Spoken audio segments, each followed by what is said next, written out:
Hello বন্ধুরা, সবাই কেমন আছেন? আশা করি সবাই অনেক অনেক ভালো আছেন। বন্ধুরা, আজ ঘুরতে যাচ্ছি সিআরবি।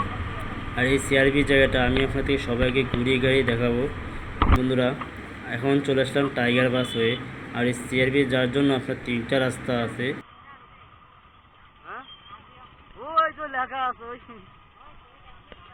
তার ভিতরে আমি একটা রাস্তা দিয়ে যাচ্ছি, সেটা হচ্ছে টাইগার বাস হয়ে। তো এখান থেকে একটু পরেই কিন্তু দেখতে পারবেন টাইগার সিআরবি। আর আমার সাথে আছেন আমার বড় ভাইয়েরা, ওনারা হচ্ছে দুই বন্ধু। তো বন্ধুরা, এখন আমরা অপর পাশে চলে যাব সিআরবির দিকে। এটা হচ্ছে আপনার টাইগার বাসের অপর পাশ। বন্ধুরা, এখন আমি সিআরবির মেন গেটে আসলাম।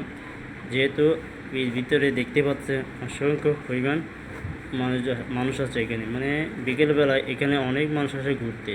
আপনি চাইলেও এখানে আসতে পারেন ঘুরতে। এটার জন্য আমি তিনটে রাস্তা রয়েছে, এটা আমি আগেও বলেছি।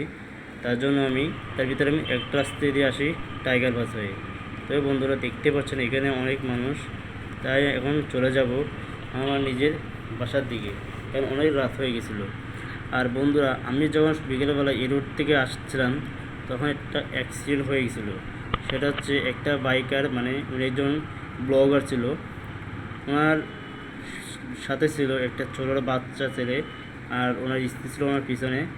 আর উনি যখন আসছিলেন, হঠাৎ রাস্তায় জ্যাম পড়ে যায়।